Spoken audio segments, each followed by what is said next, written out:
గత తాత ముత్తాతల కాడికి వెళ్ళి ల్యాండ్ మాదే సార్. ఇక్కడ నుంచి ఇప్పుడు మాకు రీసెంట్గా ఇక్కడ బర్రెలు కట్టేసేది ఉండే, ఇక్కడ తుమ్మ చెట్టు ఉండే, ఇక్కడ పెంట పోసేది, ఇక్కడ దాకా బర్రెలు కట్టేసేది సార్ మాది. మొన్న రీసెంట్గా మాకు ఇందిరమ్మ ఇల్లు వస్తుందని మొన్న రీసెంట్గా 3 నెలల కింద మేము సాఫ్ చేసుకున్నాం, మొత్తం చేసినాము. చేసినాక వీళ్ళందరూ వచ్చి పిల్లర్ పొక్కలు అన్నీ తీసినాక ఎవరైనా మెస్సిరంట్ అయినా మోస అంటే అయినా ముగ్గు పోపించిండు ఆయన ఉండి కూడా. మళ్ళీ లాస్ట్కి వచ్చే వరకు ఆయన ఎక్కడిది అన్నట్టుగా మా అమ్మ మీదకి వచ్చి దౌర్జన్యంగా నైట్ పిల్లర్ పొక్కలు తీసినాక నైట్ 12:30కు అందరూ తాగిపిచ్చి వచ్చి అందరికి తాగిపిచ్చి అది చేసి మా బాబాయ్ ఇంటికి లైట్ పెట్టినాము. లైట్ పెడితే లైట్ బంద్ చేసి తాగిపిచ్చి అందరిని వచ్చి పిల్లల పొక్కలు మూసేసాం సార్. మూసేసినాక ఇట్లా అయితలేదు, మాకు తెగుతలేదు అని మేము ఏం చేసినాం, పిఎస్ దగ్గరికి పోయినాం, పోలీస్ స్టేషన్ దగ్గరికి పోయినాం సార్. సార్ వాళ్ళు కూడా మాకు సహకరించారు, సిఐ ఎస్ఐ సార్ కూడా. అక్కడనేమో వాళ్ళ ముంగటనేమో కొలిచిస్తామంటాను. మళ్ళీ ఇంటికి వచ్చినాకనేమో ఎవరు వస్తలేరు సార్, ఒకళ్ళు ఉంటలేరు. మేము అట్లా పోయి వాళ్ళని బతిలాడి తీసుకొచ్చుకోవాలంట.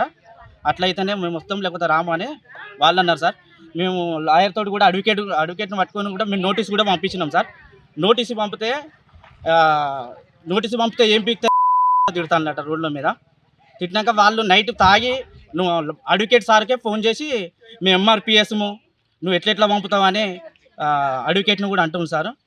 సిఐ సార్ తోటి అయితే సిఐ సార్ ఇక్కడికి వచ్చిండు, ఎస్ఐ సార్ వచ్చిండు. సిఐ సార్ ముంగట వీళ్ళకి భూమి ఉందా లేదా అని నడిచెర్ల స్నానం చేసి గంట కొట్టిండానంటే వాళ్ళకు ఉన్నారని సార్ ముంగట మాట్లాడి సార్ కూడా అన్నాడు, మీకు లేదు వాళ్ళకి లేదు, నాకు వాళ్ళ భూమి వాళ్ళకి అని సార్ కూడా అన్నాడు. బతుకుదేరు గురించి హైదరాబాద్కి వెళ్ళినాము. మా అన్నదమ్ముల మేము హైదరాబాద్లోనే ఉంటాము, మా అమ్మ డాడీ ఈయనే ఉంటారు. మొన్న రీసెంట్గా ఇల్లు కడదామని అంటే మా అమ్మ ఇట్లా పిల్లర్ పొక్కలు తీసి కట్టే టైంలో వాళ్ళు వచ్చి కూడిపోయినాక తిట్టి కొట్టిళ్ళు కూడా. కొట్టినాక ఇక్కడ మా బాబాయిల ఇళ్ళకు పోతానట 50,000 దండగా మా బాబాయిలకు వేస్తారంట. కుల బహిష్కారం అనేది మామూలు చేస్తారంట. కులాన్ని మేము ఎక్కరించలేదు.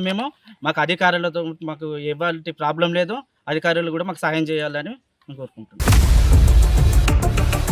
ఇండియా పాకిస్తాన్ తాజా అప్డేట్స్ కోసం డౌన్లోడ్ చేసుకోండి RTV లైవ్ యాప్.